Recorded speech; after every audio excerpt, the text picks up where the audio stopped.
Olá, hoje eu vou falar de Jonas 3, que fala que Jonas prega em Nínive. E o texto inicia dizendo: Veio a palavra do Senhor segunda vez a Jonas, dizendo: Dispõe-te, vai à grande cidade de Nínive e proclama contra ela a mensagem que eu te digo. Levantou-se, pois, Jonas e foi a Nínive, segundo a palavra do Senhor. Ora, Nínive era uma cidade muito importante diante de Deus, e de 3 dias para percorrê-la. Começou Jonas a percorrer a cidade, caminho de 1 dia, e pregava e dizia: Ainda 40 dias e Nínive será subvertida.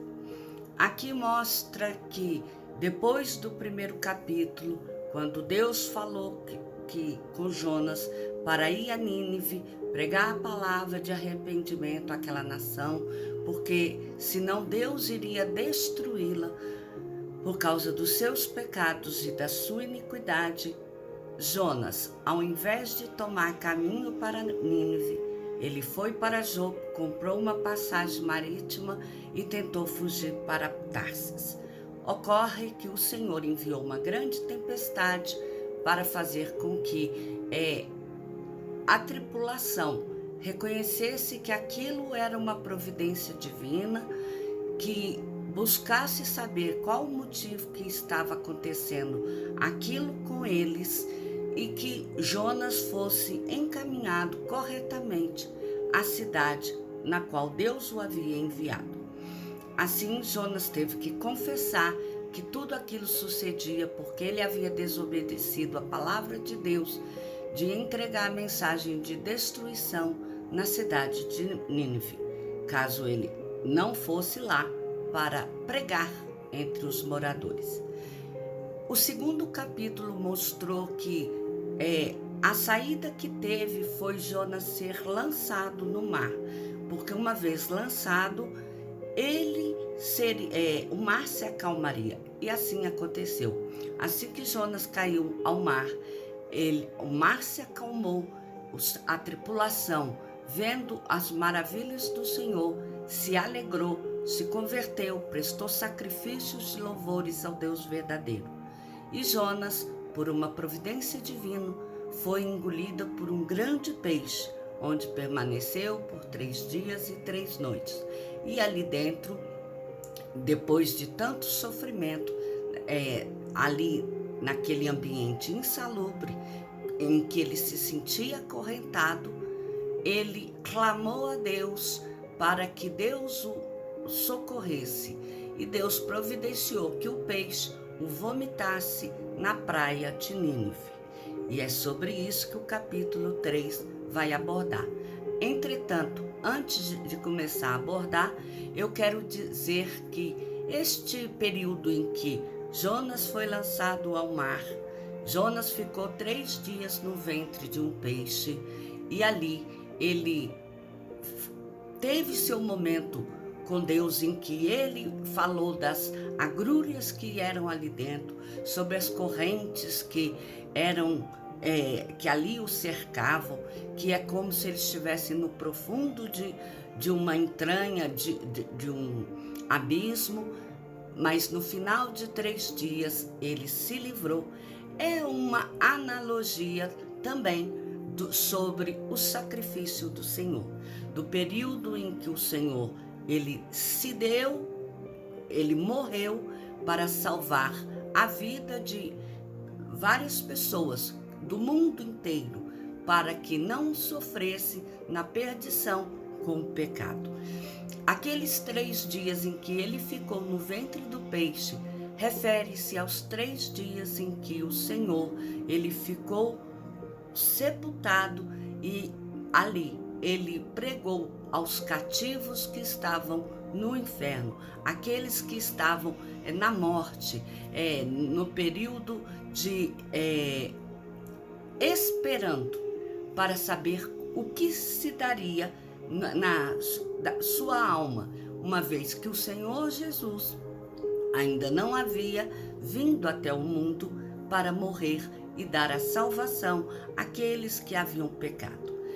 E, na verdade, quando eu citei aqui aqueles que estavam ali no inferno, não é no inferno propriamente dito, mas naquele momento em que eles estavam sem saber do que seriam de suas vidas, pois o Senhor Jesus ainda não havia vindo, morrido na cruz do Calvário e ainda não tinha descido ali para pregar libertação aos cativos, para que eles pudessem escolher em alcançar a salvação ou serem realmente condenados a permanecerem no inferno, que é um julgamento que se dará no juízo final, no dia em que o Senhor te der a sentença eterna e definitiva a todas as pessoas. Nesse período de Jonas, o Senhor Jesus ainda não veio, porque isso se dará no Novo Testamento. Ainda faltam livros que vão abordar sobre o tema de Israel, até que venha o Senhor Jesus.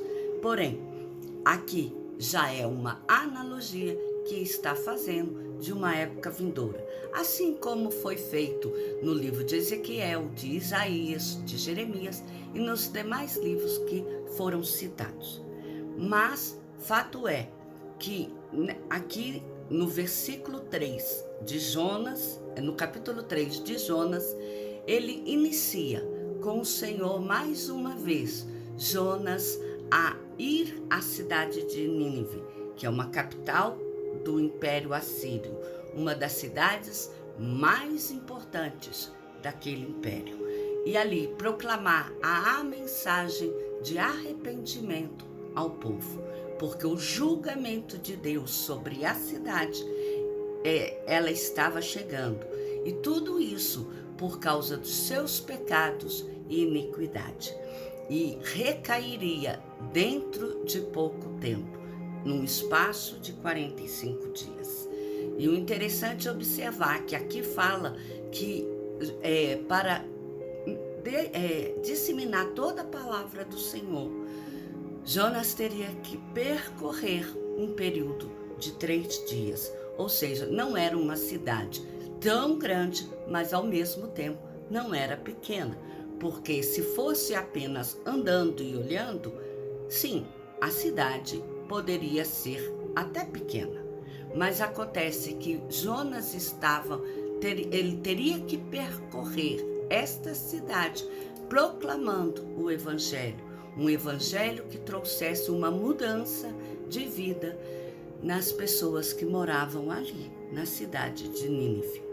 E Jonas cumpre essa ordem que foi dada pelo Senhor, e ele sai percorrendo toda a cidade, proclamando a mensagem de arrependimento, avisando ao povo que o julgamento de Deus sobre eles estava próximo.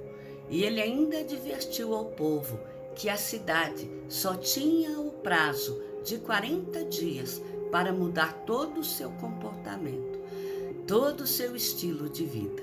Se dentro deste prazo ele mudasse, a cidade ainda teria salvação. Se nada houvesse de diferente, todos seriam destruídos. E o capítulo prossegue dizendo: os ninivitas creram em Deus e proclamaram um jejum, e vestiram-se de panos de saco, desde o maior até o menor. Chegou esta notícia ao rei de Nínive. Ele levantou-se de seu trono, tirou de si as vestes reais, cobriu-se de pano de saco e assentou-se sobre cinza. E fez-se proclamar e divulgar em Nínive, por mandado do rei e seus grandes, nem homens, nem animais, nem bois, nem ovelhas provem coisa alguma, nem os levem o pasto, nem bebam água, mas sejam cobertos de panos de saco, tanto os homens como os animais. E clamarão fortemente a Deus, e se converterão cada um do seu mau caminho e da violência que há nas suas mãos. Quem sabe se Deus voltará a Deus e se arrependerá e se apartará do furor da sua ira, de sorte que não pereçamos?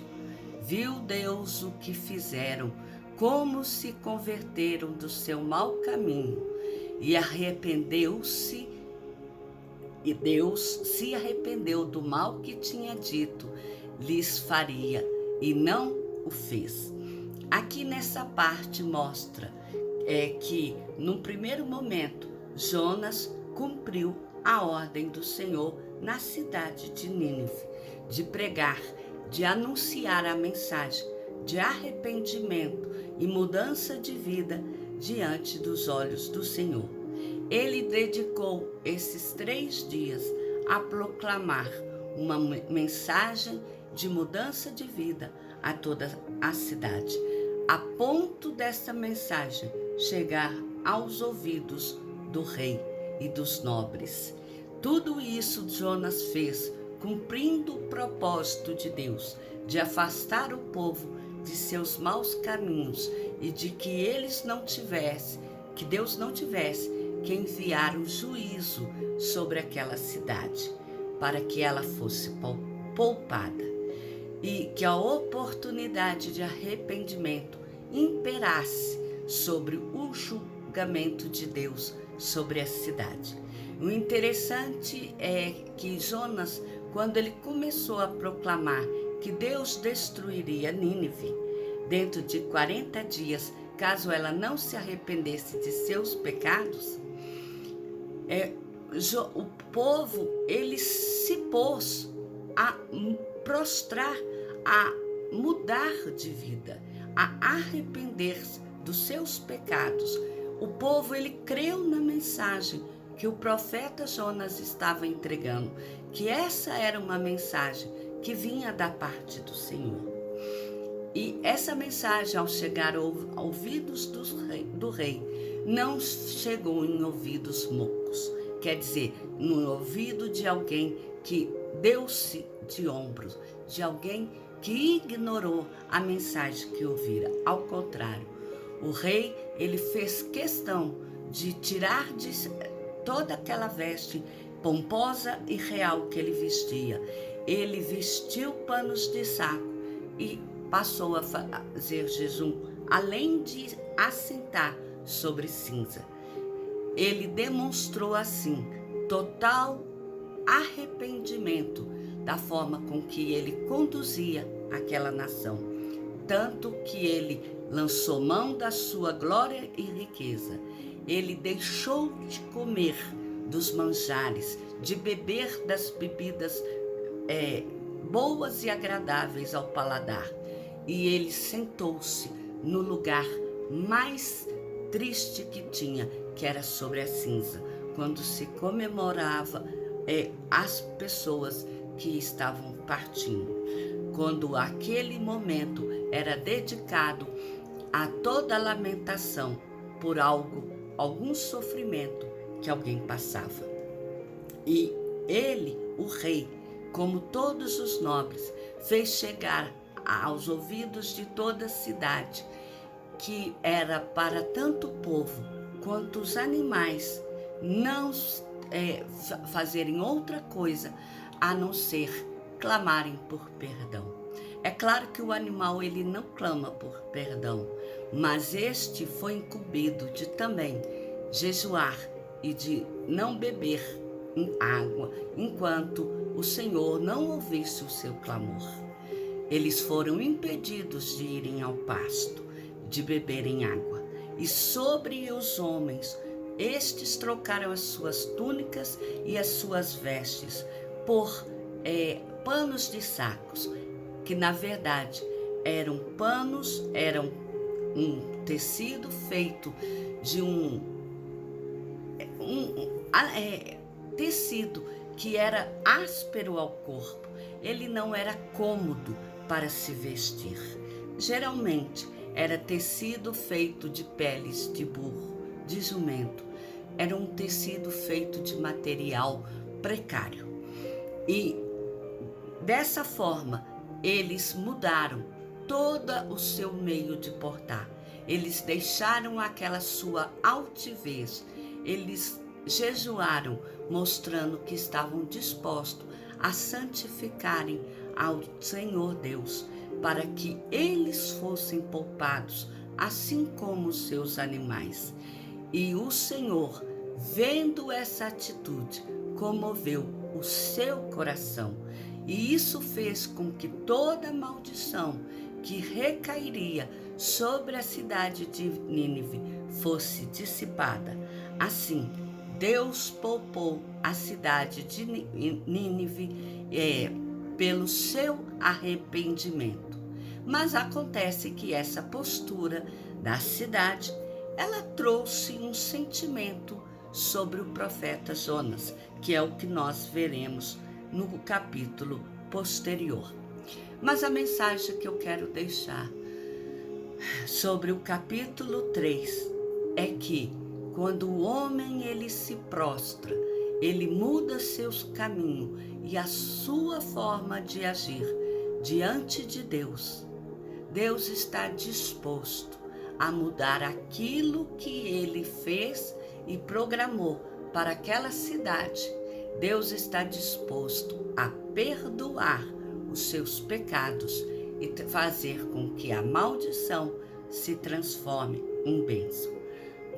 Eu quero lembrar que quando eu digo que Deus se arrependeu de ter tido a ideia de fazer mal àquela nação e fez com que outra sentença recaísse sobre a cidade, não quer dizer que Deus pensou, o que é que eu estou imaginando, por que eu pensei isso, não vou fazer mais. Quer dizer que Deus decidiu a dar àquela cidade uma oportunidade de mudar a sua vida. Deus não tinha um plano B para aquela cidade. Deus, ele já sabia que aquela cidade iria ter uma mudança de vida. Mas Deus, ele dá oportunidade às pessoas para que elas assumam atitudes diferentes, para que Deus possa manifestar a sua glória sobre eles. Esta é a mensagem do capítulo 3.